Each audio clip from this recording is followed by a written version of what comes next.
You know, ordinarily when we have music in our show, it's kind of middle of the road.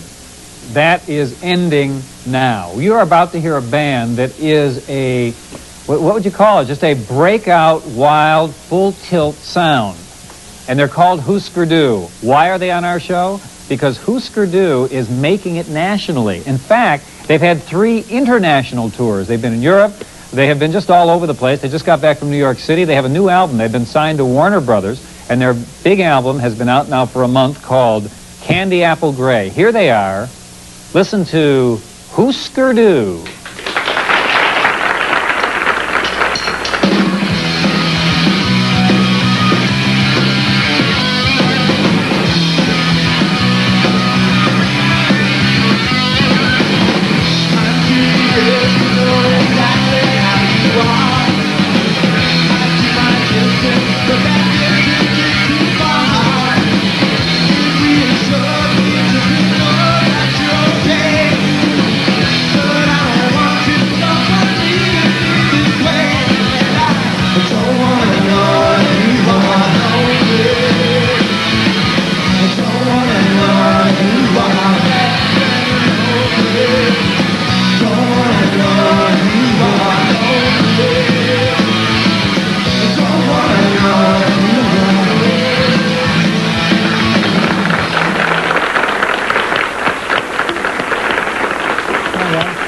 Come on, guys. Come on in. Here we go.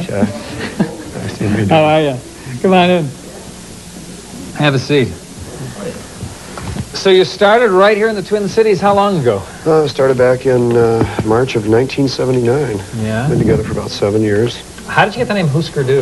Just popped out of thin air. I guess at the time we were looking for a different sort of name.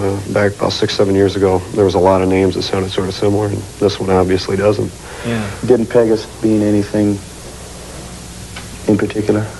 You guys have been quoted as saying that you really like to follow your impulses, your instincts in this whole business. You doing that now? Mm-hmm. Yeah, the situation with Warner Brothers signing on last November, we're learning a lot of things about the corporate, the business end of the rock industry, whereas before we were just pretty much winging it, you know, going out and touring quite a bit and putting out records whenever we felt like it, which is sort of unorthodox in this business. And now it's being kind of controlled with their advice of what to do. Well, they want us to slow down a little bit. I think we're too prolific for them. Is it difficult to start in the Twin Cities and then move out the way you have? I mean, you know, you just came back from New York City. You've done 3 tours of Europe. Is that tough to do? Well, it takes years and years of momentum building, you know. I mean, the first 2 years we didn't get many shows outside of the, you know, Twin Cities area. We put out our first record and just went out on the road in the truck and learned how to lose money for a while, and then learned how to be hungry, and then just sort of kept at it and persevered, I suppose. What is it like performing in Europe? What's your most vivid recollection of being out there? It's different money every day, Yeah. a different language every day, Yeah. a different political situation every day. People are a lot more aware, I think, of a global situation over there, and they expect music to deal with those issues. Oh, really? Yeah, So very much so. message. They're looking for message Exactly, music. yeah. How about are they wild? I mean, I read an article that said that where was it, in New York? Somebody jumped on the stage during one of your shows and grabbed one of you guys around the neck or something? Yeah, the guy jumped up during the encore. Where was this? It was at Columbia University. I thought, you know, college people would be a little more reserved. That was in the United States. That was in New York.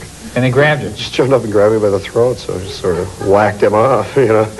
Grant jumped from behind the drum kit. Yeah. Show proud appreciation there, you know. Yeah. If you want to, you can kind of work a crowd into a real frenzy, I assume. A riot situation. You could. Yeah. That's the power of music, I suppose. You've never done that, I assume.